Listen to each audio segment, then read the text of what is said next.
Hey mom, 7 tips to self-love. Only by practicing. Number 1, start every day looking at the mirror and saying out loud, I love you. I am proud of you. You are beautiful or handsome. Number 2, accept your past and forgive yourself and people who hurt you.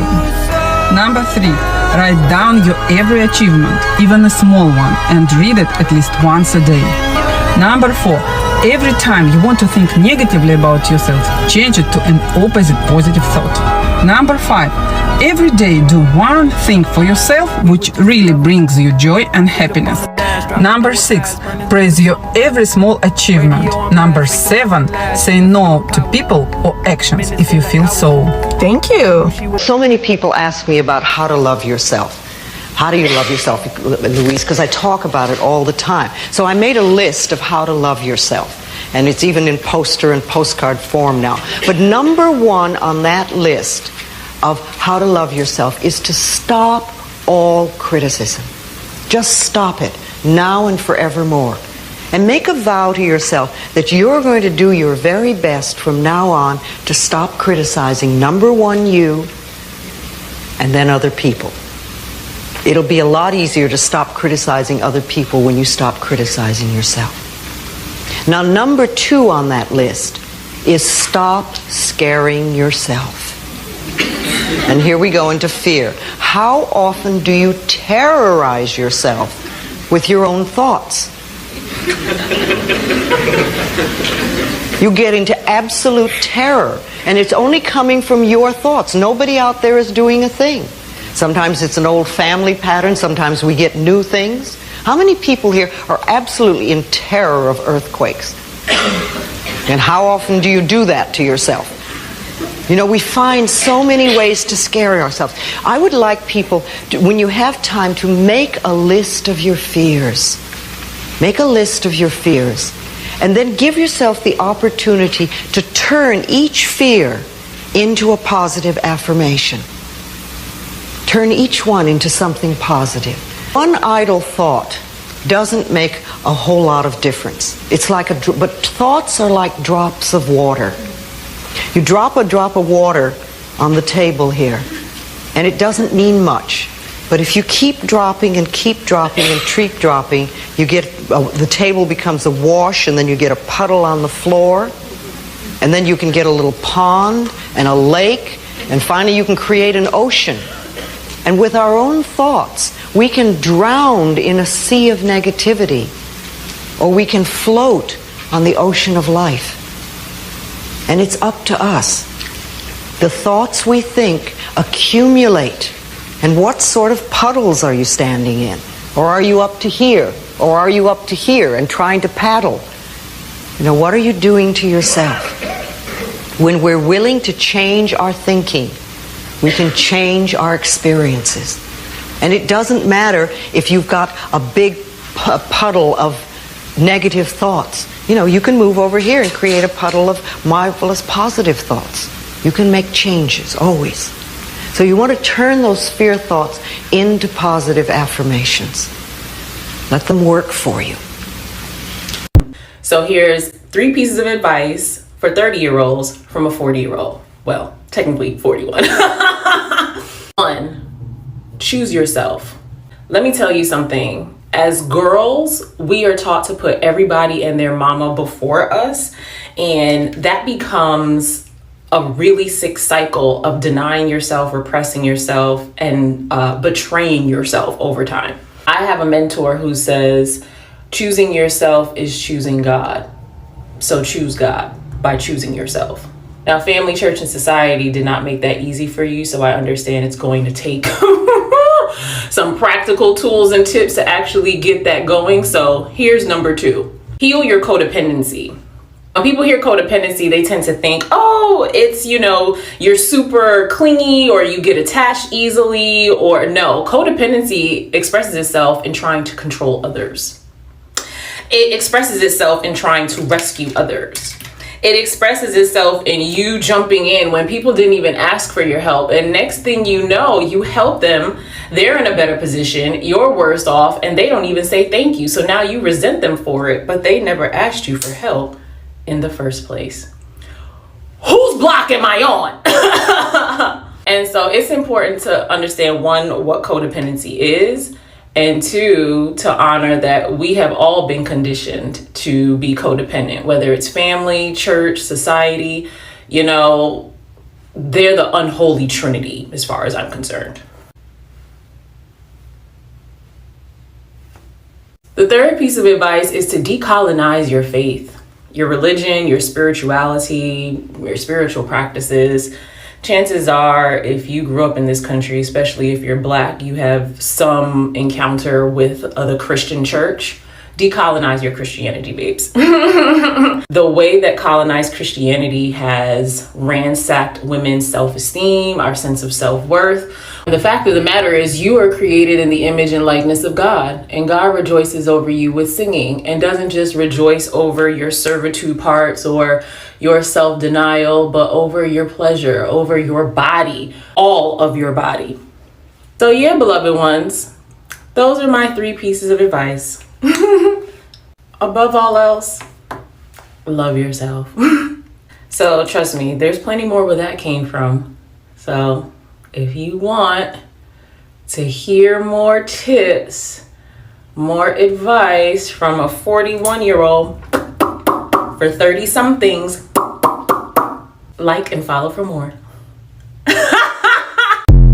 I'm 55 years old, and these are 13 things that I wish I knew when I was in my 20s. Number 1, the idea that your 20s is going to be the best time of your life, complete and utter bullshit. In fact, your 20s might be the hardest decade of your life.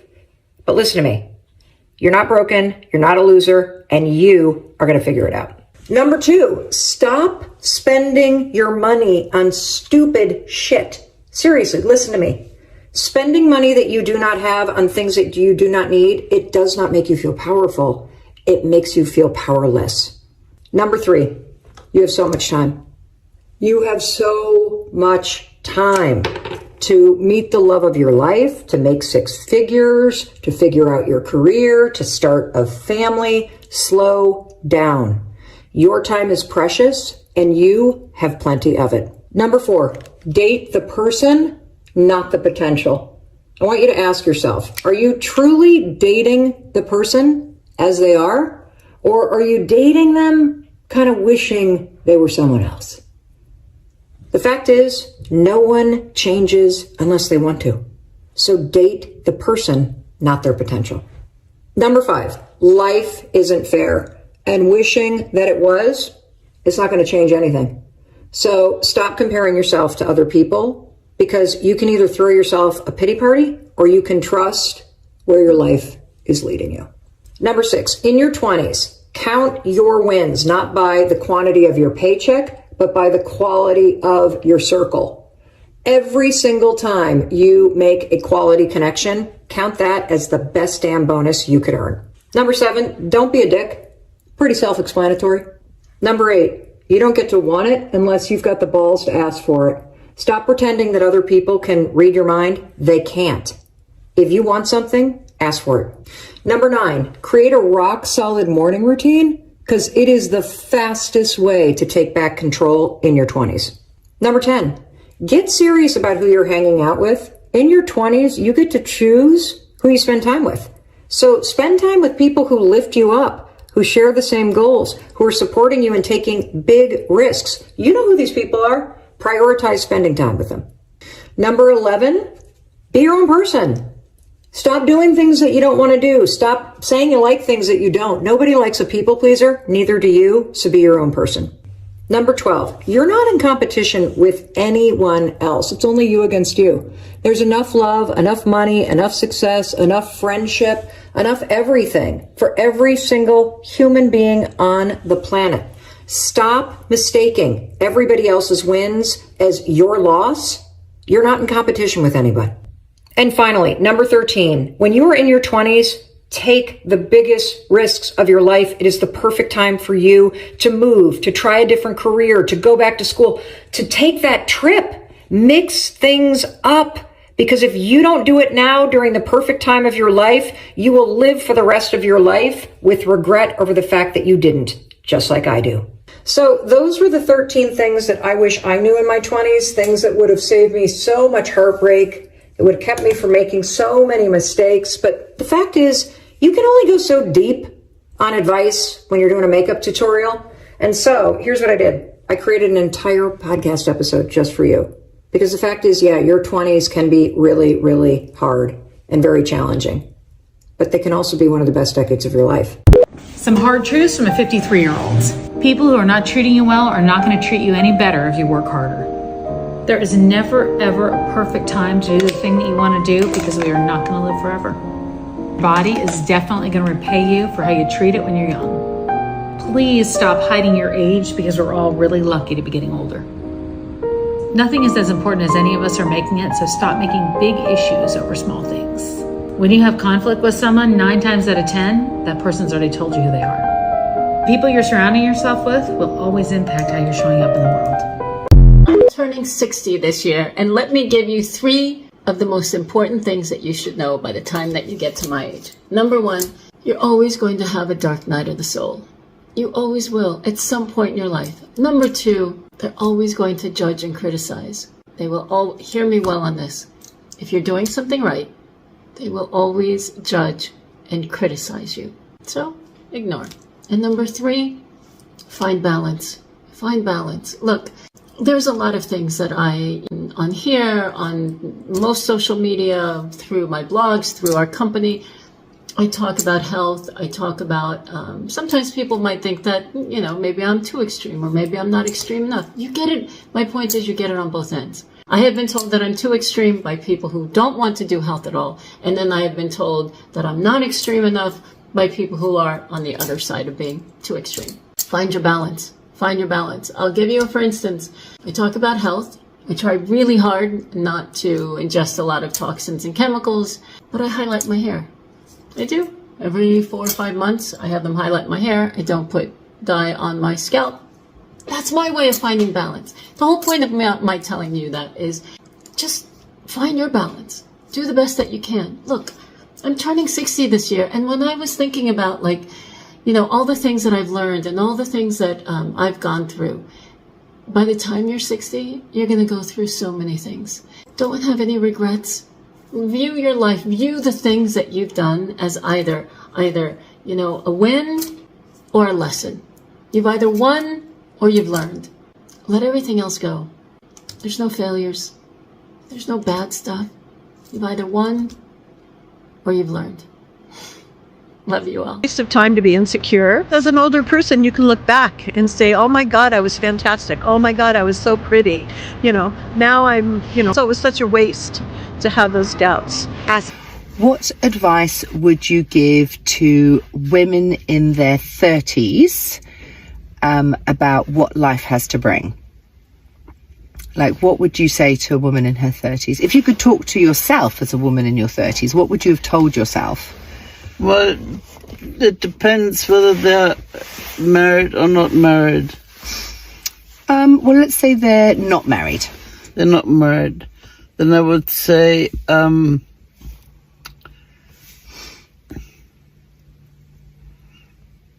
be very careful who they're going to get associated with, and not to mix love with sex. Oh, what does that mean? Because sex is not love. Even though the English call it making love. I mean, you can't make love. Love exists or it doesn't. And to have sex is not love. Now, there's some wise words. Yeah. It's not. Sex is an act to procreate. And every time you have sex, you're actually inviting a soul to come to earth and to become a human being. Wow. Yeah. That's what sex is for. Well, it's kind of for enjoyment as well, though. Like, it's fun to do it if you've got a good partner. Yeah, but it's not supposed to be just a fun thing. Yeah, but And this is the biggest thing why marriages break down, because people think that sex is love, and they usually say, let's make love. You can't make love. Love exists or it doesn't. And if love exists, then you can have sex, and then it means something. But if you just do it for fun, it's not love. well, then you have fun. The saying "let's make love" is so wrong, because you can't make love. That's true. Greatest DMs that I got asking me, what advice would I give to my 26-year-old self? I honestly would tell her, stop rushing to get married, stop rushing to settle down, stop rushing for the future, stop rushing for kids, stop rushing to be at the end. I would say have more fun, travel, make your own money, learn how to take care of yourself first, before settling down, before having kids.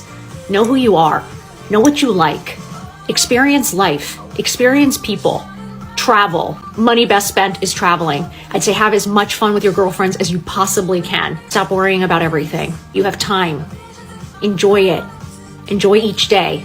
And remember that at the end, a little piece of advice from a 51-year-old to her 26-year-old self, life is long. Learn how to be content with what you have and work every single day at being the best version of yourself and finding you're happy. That the greatest form of success will be looking in the mirror and actually liking the person and the life you're living. Hard truths from a 53-year-old.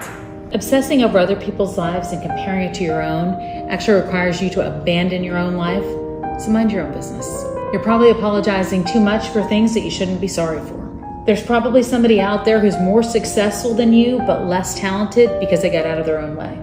If you don't learn to direct the course of your life, other people will direct it for you. Stop turning people's red flags into pink ones, especially when it comes to dating. Setting boundaries is a form of love for yourself and for other people. You don't have to share everything with everyone all the time. What advice would you give to your younger self? Don't worry yourself about things that might never happen. And what makes you say that? Because I spent my whole life doing it.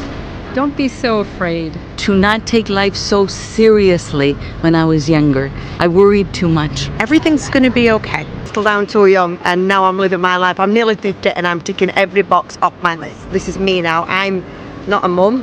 I'm not a worker. I'm being true to myself. That's what you're born to be. Yeah. Be you. Be whoever you want to be. I'm going for a pint.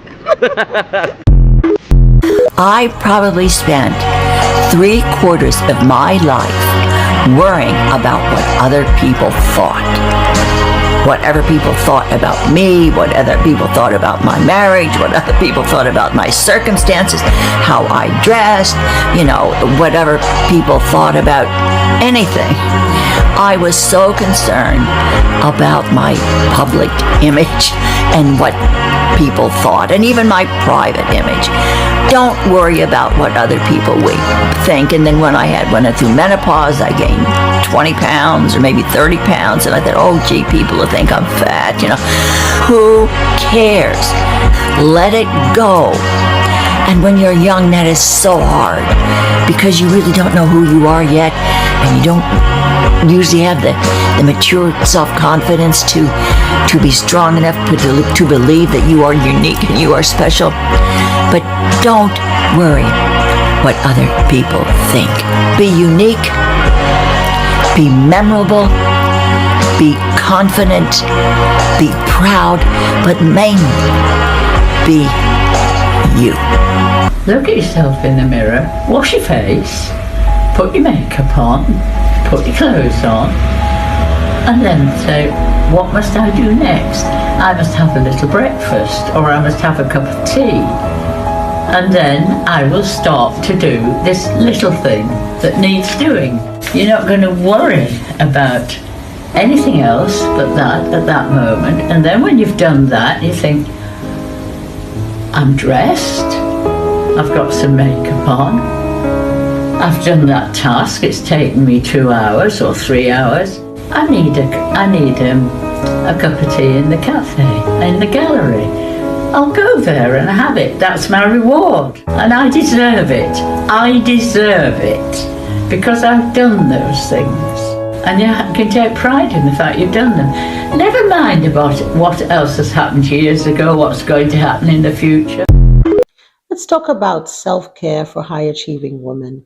And what does that even really mean? It's not the same kind of self-care that you think. This is important for you to shift and not go into what I call feminine burnout. For context, my name is Ekene Onu, and I'm an executive coach. I have been an executive life coach to many high-achieving women across the diaspora for quite some time. And I myself am what is called a femme du certain, a woman of a certain age. And now that I'm getting a little gray and I'm getting a little older, I certainly have become wiser. And I want to share some things with you that are peculiar to women who are driven, ambitious, and want to make things happen. I really do work with women who are like that, who want to live purpose-driven lives, who want to make things happen, who want to be leaders, but who do not want to sacrifice their femininity and their womanhood. I happen to believe that the two don't have to be mutually exclusive, that you can be successful, you can be a leader, and you can be soft and feminine all at the same time. I have helped my clients do it. I run a business and I have learned how to do it, and I enjoy my life. You can live a beautiful life without being stressed, but you have to understand some of the strategies. So today I want to share with you a few things to think about, because if you are a woman who is making things happen, you cannot just have average self-care. Average self-care is for women who are living average lives. But if you are really pouring it all out, then you have to be more intentional, because when you pour it all out, you tend to have a kind of burnout that is different from the regular burnout. We talk about burnout, and when we talk about burnout, we're typically talking about when you get to the point when you're kind of apathetic, you're tired, your productivity and your performance drops. But what I experience with a lot of women who are high achieving is none of that changes. They're high performing, they're making things happen, but this changes. The quality of their womanhood changes. They lose their radiance. They lose their joy, their joie de vivre. They are, they're not as turned on in life in general. We don't want that to happen. And so I really want you to lean in. If you are a woman who's about something and you want to be a woman who's about something, lean in, because you're going to need these kinds of self-care practices. And these are things that I have taught my clients. These are things that I teach in my programs. I have an upcoming Love, Wealth, and Womanhood Mastery program that we're going to be launching as a 10-week intensive. So if you're interested, send me a DM. I'll tell you more about it. But we're going to be taking women who want to go to that next level and really embody the woman that they want to be. But let me tell you the self-care strategies for women who are high octane and making things happen. Number one, I don't know if you're like me, but when I grew up, and I didn't grow up in America, I was born here, but I didn't grow up in America. I grew up in Nigeria, and in a certain type of way, because just because you grow up in a country doesn't mean everyone grows up the same way. People that were from my sort of socioeconomic class, there were certain things that we did, right, that were just normal. And so I used to go to school and have uniforms, right? And so when you come home, it was a normal thing to put on your home clothes. And I remember my mother and the mothers that I know, they would do the same thing. They would go to work, and they would go to work in these nice, beautiful, well-tailored suits, and they would come back and put on their home clothes. And my mother had so many robes. And, we've gotten away from that now. We don't have that anymore. But my mom would have so many robes. And when she would come home, it was a way she shifted. And it was a way, I didn't know it at the time, but I know it now and I teach it now. Having that in your mind, home clothes, and your home clothes are not where your good clothes go to die, by the way. Your home clothes are the clothes that allow you, because you're teaching your body that then communicates to your mind and your whole essence, that your whole energy rather, that you are now shifting into the feminine. And so I decided to film this in my home clothes. And I work from home, but I do dress up sometimes. I have my home clothes. I have the robe on, right? I have my velvet, headgear. That is a kind of self-care. Why? Because it actually communicates to your body that you're turning off the work piece, right? You're moving in a more softer, more languid way. You're stepping into your feminine. So that's a very important aspect of self-care. The second aspect of self-care that I'd like you to consider, especially if you're a high-powered woman, is not neglecting beauty around you. You know, often we think self-care has to be like, I'm leaving my house, I'm going to the spa. All of that is fantastic, but make your house like a spa. Like, don't neglect those things. Don't, like, I get flowers, you know, whether someone sends me flowers or I buy flowers, I make myself an arrangement. I have flowers in my house constantly. It is a gift that I have to myself, and I realize how much it adds to me. So don't neglect that. Those little pieces, like, how often do you hear music that soothes you, that turns you on in your own home? And I don't mean turn on sexually, I mean just makes you feel alive, right? How often do you do that? How often do you have food that excites you? Like, oh, this is good. Like, you want to be turned on by your senses, you know, so that's an important part of self-care.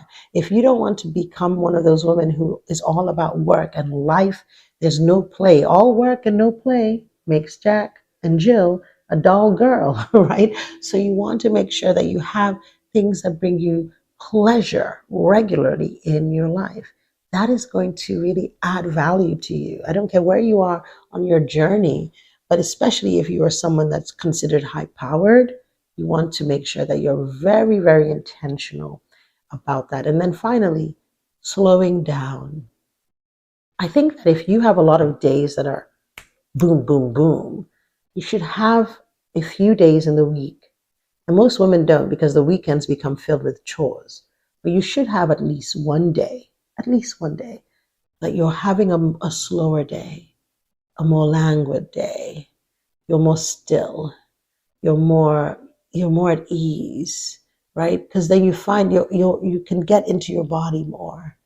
If you every single day is go, go, go, you are going to burn out, and you're going to burn out the parts of you that are the most delicious parts of you. So without saying any more, I just hope that this has inspired you to be more intentional about some peculiar kinds of self-care that feminine women who are about something, making things happen, feminine leaders, what they need. God bless you. Be well. If you didn't make it in your 20s, you can make it in your 30s. And if you didn't make it in your 30s, you can make it in your 40s. And if you didn't make it in your 40s, you can make it in your 50s. And just remember Grandma Moses. She was a painter, and she didn't start painting until, I think, in her 80s. And one of the most prolific painters. It's never too late. Never too late. Never so too have late. fun. That's what it's all about.